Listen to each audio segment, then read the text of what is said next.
I'm Jackie McCarg, and I'm Dean of Students here at UNC Asheville. And what we've tried to do as a campus, and I think you hit the nail on the head in our earlier conversation, which is to sit here and go, you're under 21, you can't drink, so don't, and we're not talking about it, is not grounded in reality.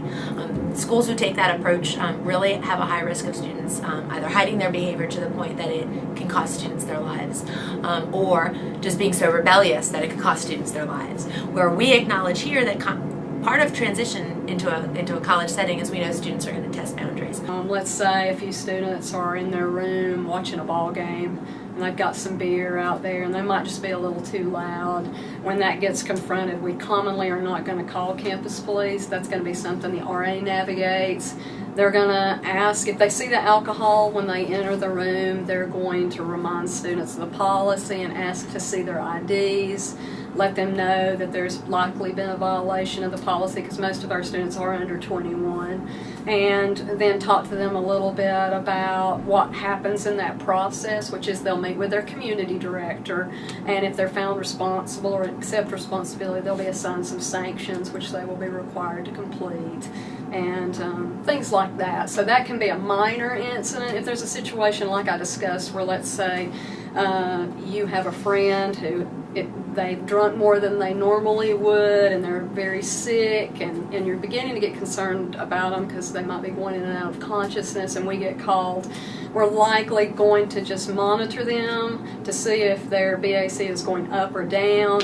If they're still sick after about 20 minutes, we will call for ambulance. But because you've called for that friend, they would fall under our medical amnesty policy, which means they wouldn't go through the conduct process, but we would meet with them still just to make sure they understood how alcohol affected them at that time and things of that nature. And it can rev up to more serious situations where people are not being respectful, where campus police has to get called, or if it's repetitive incidents with a particular room or student, then campus police can get involved.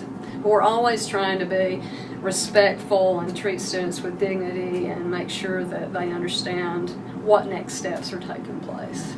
It happens. We do have students that go to the hospital for alcohol poisoning. We do have students that get injured from hurting themselves when they're intoxicated.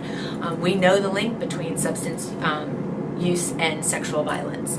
What we want them to do is be educated, to be knowledgeable, to have a sense of personal responsibility, to have a sense of pro-social responsibility, that I'm going to be an active bystander if there's a problem or an issue. I'm going to reach out to somebody if I'm worried about them. And that responsible decision-making class really provides some additional structure and understanding in that capacity, so students feel more empowered to understand their own behavior and seek out help if they need, but also to be able to be a catalyst in maybe changing the behavior of their friends and maybe the larger culture if they're encountering that in their environment.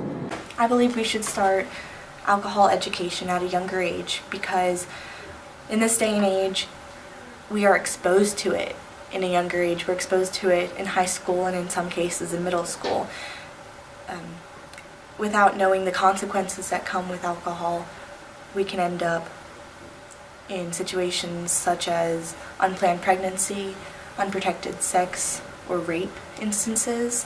As a child, I was exposed to alcohol through a family of alcoholics, and I care about alcohol education because I had to, in a way, educate myself. And I got to personally see the effects and the consequences that alcohol can have on oneself, others, and how it can affect your family.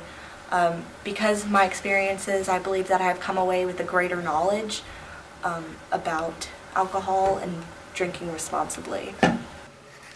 Usually people just load these cups up and then they go above the blood alcohol level content, which is 0.08. But since you have these lines, they tell you the serving size. So the first line would be 1 ounce of liquor, the second line would be 5 ounces of wine, and the third line would be 12 ounces of beer. And that is the amount that you should have.